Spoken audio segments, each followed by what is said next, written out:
هو أنا عايز أسألك سؤال، هو أنت ترضى إن حد يتحكم فيك؟ طب وإذا رضيت، إيه أقصى مدى ممكن تتحمله؟ كنت مسافر أنا وزمايلي في رحلة عمل، المفروض إن إحنا هنروح نراجع على فروع الشركة مراجعة محاسبية يعني، والمفروض إن مدة المراجعة دي 3 أيام، يعني هنبات هناك ليلتين في البلد اللي إحنا رايحينها دي، وهنرجع تالت يوم الصبح بعد ما نخلص شغلنا. قابلت زمايلي الساعة 7 الصبح عند محطة الأتوبيس، زمايلي دول اللي هم تامر وهاني وخالد. ركبنا الأتوبيس وقعدنا نهزر ونضحك ونسترجع ذكرياتنا، وكانت خروجة حلوة جدا بصراحة. الواحد حس كده إنه فك برغم إن إحنا رايحين مشوار عمل يعني. وصلنا البلد اللي فيها فروع الشركة الساعة 12، وطبعا قعدنا ندور على سكن نبات فيه في الليلتين اللي هنبات فيهم. هو المفروض تبقى الشركه مرتبه لنا الكلام ده، بس صاحبنا اللي اسمه خالد قال ان هو يعرف البلد دي كويس قوي وعارف كل حاجه فيها، فاحنا بلاش نخلي الشركه هي اللي تحجز لنا. قال ان احنا ممكن ناخد المبلغ اللي هنتحرك بيه في البلد على انه عهده ونصرف احنا براحتنا ونتصرف يعني.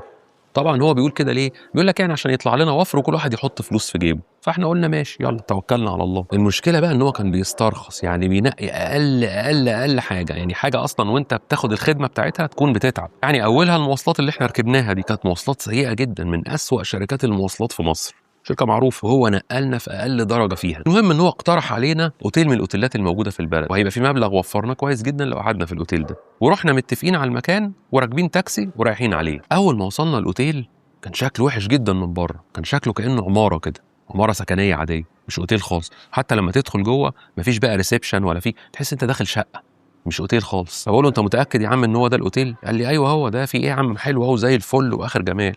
الاوتيل كان وحش جدا، منظر يقبض القلب.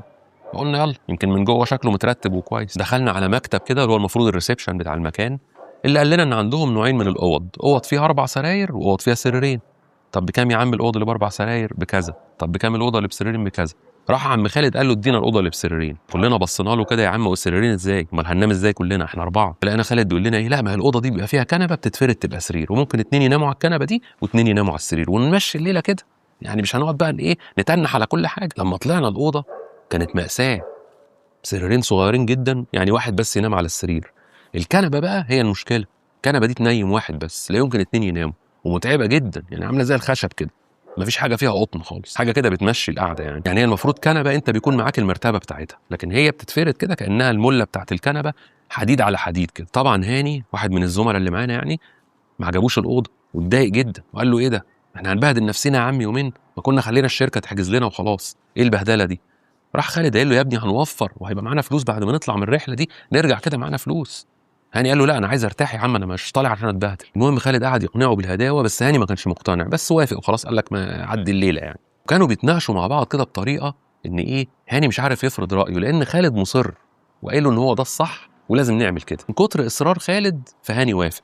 المهم ان انا بقى بالنسبه لي ما كانش في حاجه فارقه معايا خالص، عادي خالص يعني، طالما حاجه مش مضايقاني ما عنديش مشكله، فببقى ساكت كده لحد ما الدنيا تجيب اخرها. معانا بقى زميلنا التالت اللي هو تامر ده بقى واحد بقى سلبي جدا، كان ساكت خالص، وكل حاجه خالد يقولها يعمل له كده يعمل له كده. اما هاني وخالد كانوا بيتناقشوا، كان تامر واقف جنبيهم كده مأمن على كلام خالد، كل ما يبص له كده يقول له صح، يقوم تامر عامل له كده، يقول له مش الاوضه دي حلوه، يقول له حلوه. عارفين الناس دي؟ في اخر خالد فرض رايه وخدنا الاوضه ام سريرين وكنبه معفنه. وبعد المناقشه دي راح كل واحد حط شنطته في حته، ما كانش فيه غير دولاب واحد ما يكفيش تحط الشنط فيه اصلا، فكل واحد حط شنطته على جنب كده في حته. اللي اسمه هاني ده بقى كان هيولع في خالد وهيولع فينا احنا كمان، ما كانش راضي خالص وباين على وشه، واتعكنن بقى من بعد ما طلعنا الاوضه وحطينا الشنط فيها. بعد ما حطينا الشنط رحنا واخدين بعضينا ونازلين رايحين شغلنا. طبعا احنا شغلنا كان فيه كذا فرع في البلد دي، فكل واحد فينا راح فرع، يعني ما كناش مع بعض، كل واحد خلص شغله ورجعنا كلنا اتقابلنا على الغدا في الاوتيل. اول ما وصلنا الاوتيل ودخلنا على البوفيه، خالد كان موجود قاعد جوه هو وتامر، قاعدين يضحكوا ويهزروا، واحنا لما قعدنا سلام عليكم سلام عليكم، لقيت خالد اول ما قعدنا بص ما تجيبش من الاكل ده، هات من الاكل ده، لا لا لا دي وحش، لا لا ما تاكلش ما اعرفش ايه، لقيته تدخل كده في ايه، في كل حاجه هناكلها. بقول له يعني هي ايه طعمها وحش مثلا؟ يقول لي لا لا لا انا بقترح عليك تاكل دي عشان دي صحيه اكتر. انا بقى موتي وسمي لما اكون قاعد باكل وحد يقعد يقول لي لا ما تاكلش دي وكل دي، لان انا ليا طباع خاصه، ما بحبش اكل اي حاجه، باكل حاجات معينه، مش اي حاجه باكلها، وهو الحاجات كلها اللي كان بيختارها ما بتعجبنيش. يعني المشكله ان خالد كان بيبان ان هو يعني مش بيتدخل، لكن كان بيعملها كده ايه في الخباثه، يعني يقول لك لا لا لا بلاش دي بلاش دي، وتلاقيه فجاه راح جايب لك الطبق التاني وحاططه لك قدامك. يعني بصراحه كانت طريقته تغيظ وهو بيدي النصيحه حتى، وانا طبعا كنت بقول له ماشي ماشي، بس في الاخر باكل اللي انا عايزه، ما هو مش هيقدر يجبرني ان انا اكل اللي هو عايزه.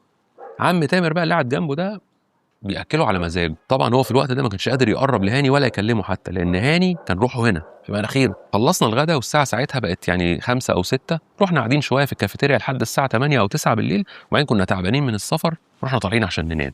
وهنا بقى بدات تظهر مشاكل الاوضه، سريرين وكنبه، لان طبعا الكنبه دي واحد بس اللي هينام عليها، والسريرين يا دوب واحد بس اللي هينام عليهم، يبقى في واحد كده هينام على الارض. دخلنا الاوضه، عم خالد ده راح رايح ناطط على السرير على طول وراح متغطي وعمل نفسه نايم. بعديها هاني راح داخل وقال لنا بقول لكم ايه، مش ده اختياراتكم، انا ماليش دعوه، انا هنام على السرير، انا جاي هنا عشان ارتاح. وراح نايم على السرير التاني. انا وتامر بقى قعدنا نتعازم مع بعض، لا يا باشا انت اللي هتنام على الكنبه وانا هنام على الارض. ده يقول لي لا لا لا لا. قعدنا نتعازم مع بعض كده، في الاخر ايه اصر ان هو اللي هينام على الارض، وانا يعني عادي طالما هو مرتاح. قلت له انت نام النهارده على الارض وانا ايه بكره انا وانت هننام على السريرين دول. بس الليله دي كانت صعبه جدا، لان هاني كان طول الليل هيتجنن، كل شويه يقوم من النوم ونسمعه بيقفقف ويضرب كف على كف ويبص على خالد كده ويبقى باين عليه ان هو عايز يمسكه من زماره رقبته ويخنقه ويموته. وعدت الليله وصحينا الصبح ونزلنا على الفطار في الاوتيل. طب كويس ان الاوتيل فيه فطار، يعني فطار وغدا كويس وما فيهوش عشاء، احنا ما كناش بنتعشى يعني. اول ما قعدنا نفطر وقبل ما خالد يبدا يعمل الحركات بتاعته دي، راح هاني ماسك في خناقه، والاوضه وانت ورطتنا، وايه اللي انت عملته ده يا عم، انا عايز ارتاح، انا مش عارف انام، ده انا ما هشتغل ازاي وانا مش عارف انام كده، انت السبب يا عم خالد، انا مش هسمع كلامك تاني بعد كده، ولو سمحت اتكلمهم يغيروا لنا الاوضه دي ويجيبوا لنا الاوضه اللي فيها 4 سراير، احنا مش جايين نتعذب هنا يا عم الحاج. كل ده وخالد كان بيبص عليه بمنتهى البرود، ما بيردش، عمال يبص له كده كانه مش سامعه، عادي خالص، بصات كده ايه فيها برود يعني. بعد ما هاني خلص الزوبعه بتاعته والزعيق والغيظ والكلام الشديد، راح خالد قايل له ايه، قال له بقول لك ايه، ده هي ليله واحده النهارده، هننام ونقوم نمشي الصبح. ايه ده، ايه المرقعه اللي انت فيها دي، ما تسترجل يالا كده. هاني ما بقاش مستحمل وكان على اخره، وكان خلاص يعني هين عليه يقوم يمسكه ويضربه، لان هاني ده كان شخص عصبي وما بيقبلش الحل المايل. مع ان انا في الوقت ده كنت شايف هاني واللي بيعمله ده ان هو مزودها، يعني مش الدرجه دي، خلاص يا عم هي ليله واحده وتعدي. سيبكوا بقى من كل الكلام ده، اللي يحرق الدم حقيقي هو في وسط الخناقه دي كلها خالد عمال يفرض سيطرته علينا، كلوا دي وما تاكلوش دي وما تعملوش دي، لا لا لا تعالوا نقعد جنب الضوء، لا لا ده هنا الحته دي ضلمه، عمال يتحكم فينا طول ما هو قاعد معانا. طبعا انا زي ما قلت لكم انا بقول له ماشي وحاضر، ولكن ما بعملش اللي هو بيقول. كان عم تامر يا عيني لا حول له ولا قوه، يقول له يمين يروح يمين، يقول له شمال يروح شمال. هو زي ما قلت لكم كان بيعمل الكلام ده بطريقه كده غير مباشره، يعني مثلا مش عايزك تاكل الاكله دي وعايزك تاكل اكل على مزاجه، يقوم جايب الاكله اللي على مزاجه دي ومجهزها كده ويقوم شادد منك الاكله اللي انت جبتها ويحط لك الاكله الثانيه. انت تحس ان هو بيفيدك، لكن هو في النهايه هو عايز يفرض رايه وخلاص. وتامر الغلبان ده يا عيني مش قادر يقول تلت التلاته كام، وانا بمشي الدنيا. هو بقى ما كانش قادر يقرب لهاني، لان هاني كان متحفز ليه جدا، عايز يتخانق معاه باي طريقه وعمال يبص له كده شزرا. انا بصراحه وقتها كنت بحس ان هاني عايز يعمل مشاكل وخلاص، يعني يا عم مشي الدنيا في ايه، لان وقتها انا كان عندي المبدا اللي هو ايه، ما تقفش على الواحده، مشي الدنيا في اي حاجه، زي لقيت الدنيا كده هتمشي معاك من غير ما تتضايق او هتتضايق حاجه بسيطه، مشي الدنيا يا عم ومش هيجرى حاجه. طبعا كنت غلطان. خلصنا الفطار وكل واحد فينا طلع على مكان شغل، ورجعنا على الساعه كده ايه 3 أو 4، كلنا رجعنا في نفس الوقت يعني. بعد ما رجعنا رحنا داخلين على الكافيتيريا على طول عشان نتغدى. اول ما دخلنا راح عم خالد جايب الاكل لعم تامر وراح جايب لنا كمان الاكل، فانا بصيت له كده قلت له لا انا مش عايز اكل من الاكل ده. قال لي لا ده جميل، كل بس كل بس، وراح قاعد كانه ما سمعش كلامي ولا سمع ان انا مش عاجبني الاكل ولا كده.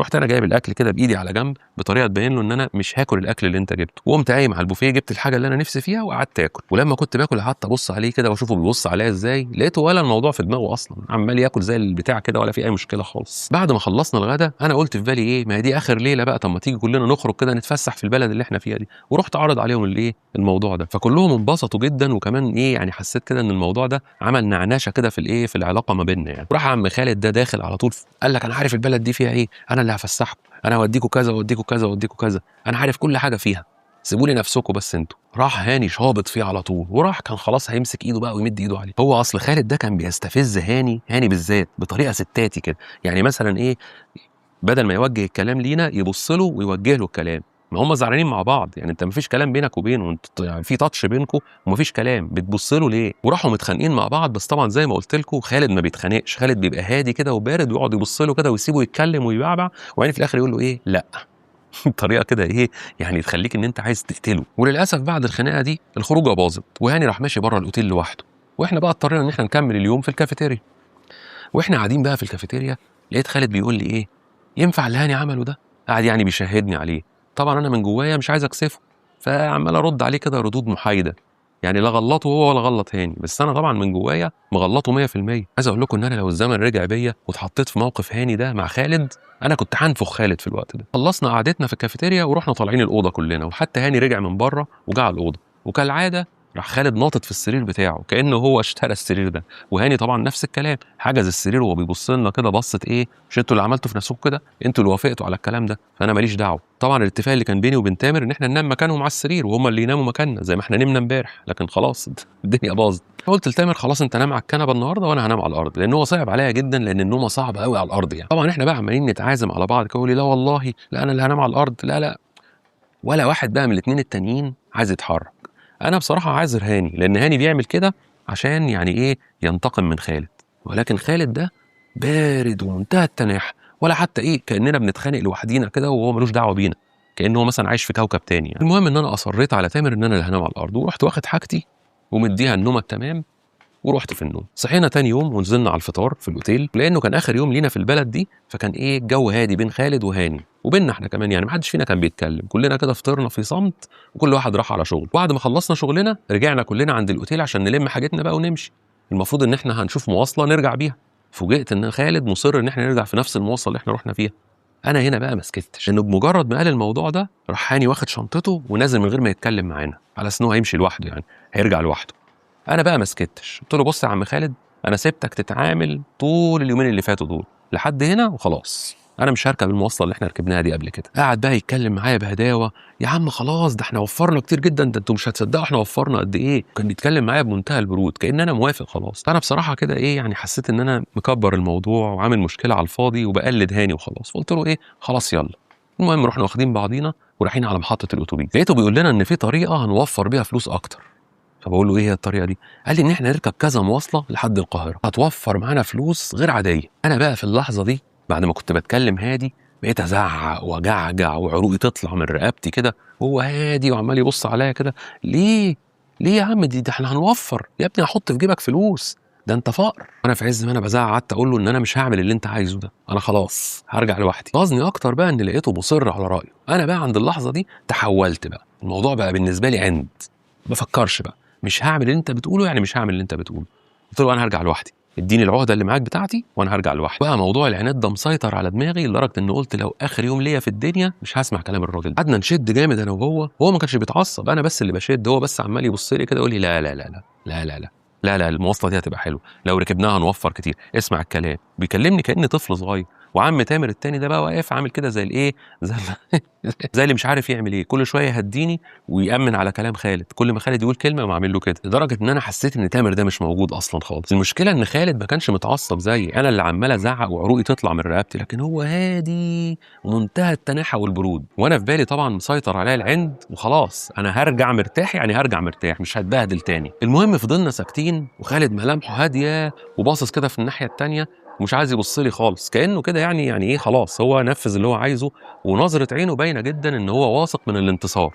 انا في اللحظه دي حسيت ان انا معصب نفسي على الفاضي، ورحت مهدي اعصابي واسترجعت الهدوء بتاعي، وفي ثواني كده جه في بالي قرار ورحت منفذه في ساعتها، رحت شادد ايد تامر جامد ورحت واخده وماشي.